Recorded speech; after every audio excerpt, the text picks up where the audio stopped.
Hi, I'm Shabadoo, and you're watching BDTV.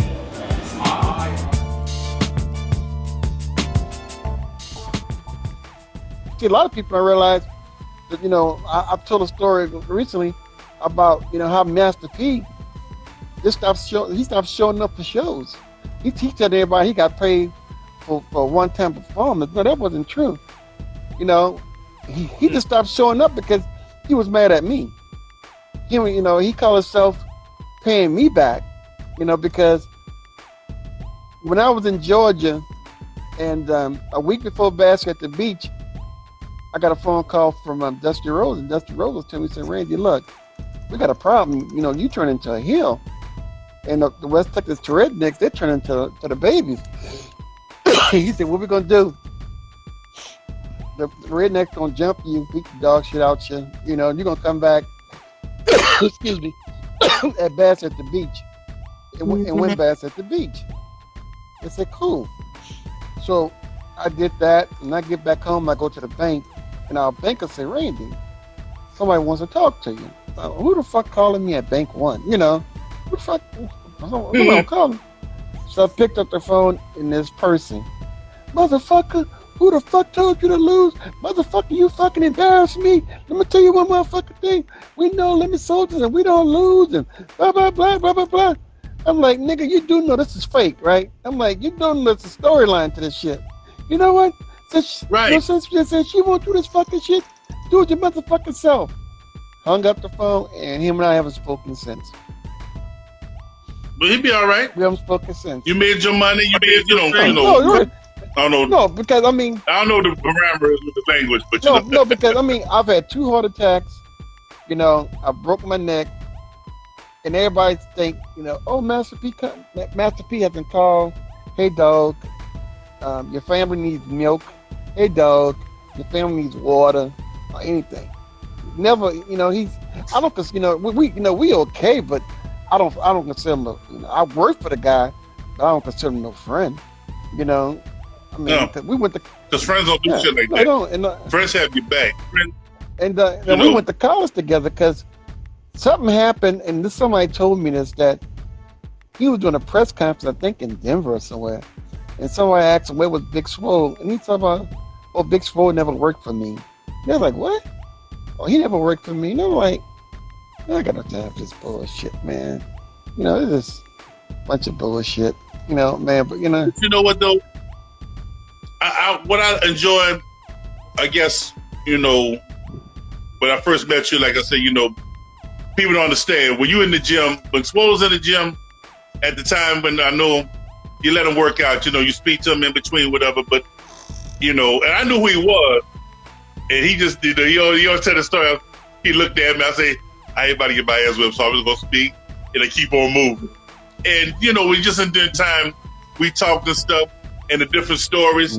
But man, you got to tell a story about one of the true greats of the ring and was a nice guy, even though he played games. And Joe, you got to talk about Mr. Perk. Oh, Mr. One of my all-time favorites too. Man, Mr. Kurt Hennig, bro. Kurt Hennig. When I told Pete that I can get us into WCW, because right, I called Brad Riggins. I called Brad. I said, Brad, this is Randy. Look, man, they talking about this hootie hoo and all this kind of shit. And I work for Master P. Can you get us in? He said, let me call Kurt. So he called Kurt on a 3-way, and we ran by Kurt, and Kurt's like, fucking right, man, let's do this shit, And so Kurt Hennig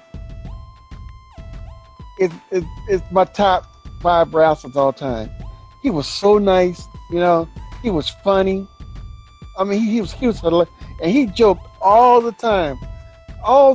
Yes. And he was when they call him River backstage. Yeah. And you see, people realize him and Rick Rude was best friends.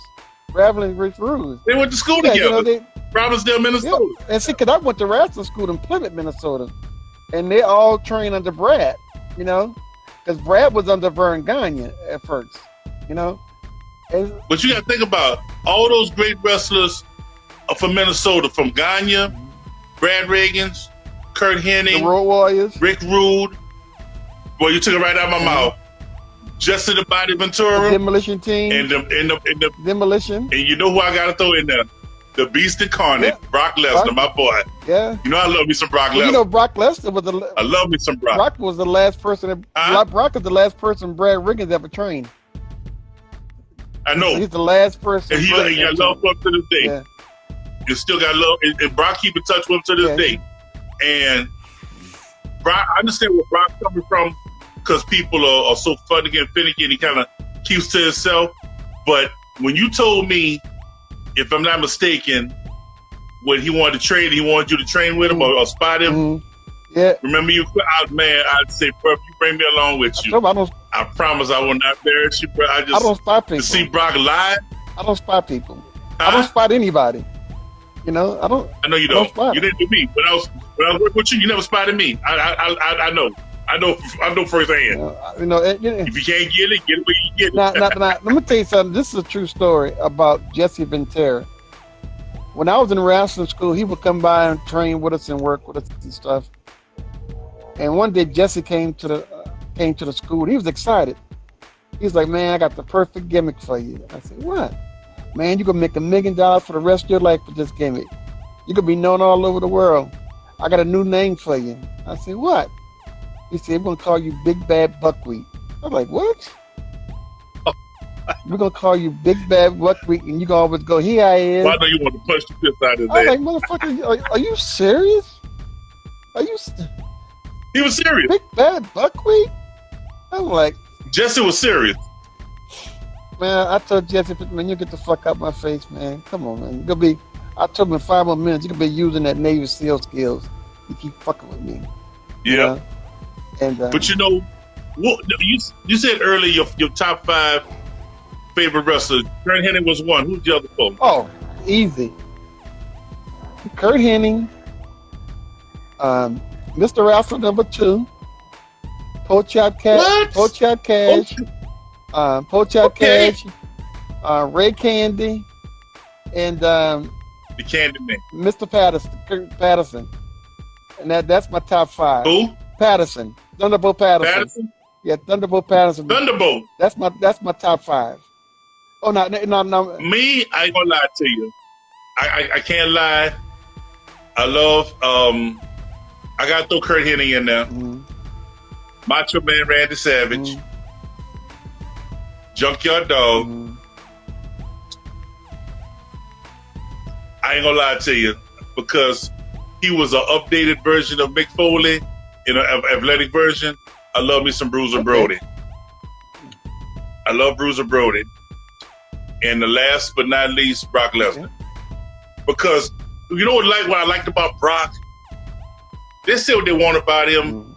I know Cornette and a lot of those guys talk about how he was in the business for the money. So what? I was in the business for the money too. This dude, you got a farm boy coming from South Dakota. A cattle boy. Went to University of Minnesota. Dairy farmer. Dairy farmer boy. All he woke up in the morning, milking the cows, the hay. He was a straight country boy. Went to school with Sheldon Benjamin, which is true, was roommates. And they got in the business together, along with Randy Orton, John Cena, that class of 2002. This dude, athletically, and me and Kurt Hennig talked about it. Kurt Angle talked about it. Dog, he's so gifted. Right. And he came into the business, not just a powerhouse, he could mad wrestle with anybody. Right. How many guys at that time, and even now, then you go to the UFC and you become 10 times more dangerous than you was as a rookie. Right. The Beast Incarnate.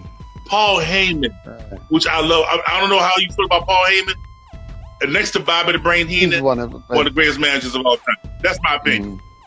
I love me because of ECW and what he did for that. But he took Brock Lesnar from then and now, and man, look, he's become an attraction now in wrestling. When you see Brock, it's going to be the main event. You know what's the best wrestling match I've seen in my life? Go ahead. I'm going to tell you what the best wrestling match I've ever seen. I was in Japan. In Japan touring and going to school in Japan. And I went to a wrestling match and I seen the Pegasus Kid and two Cold Scorpio. They, Scorpio and Chris Benoit. I Benoit. have never seen a wrestling match like that yet. Peace, family. Don't forget to like, share, and subscribe, and check us out on AboutThatOnline.com. Don't forget to check us out on Facebook for exclusive playlists and social media for all different types of segments and content.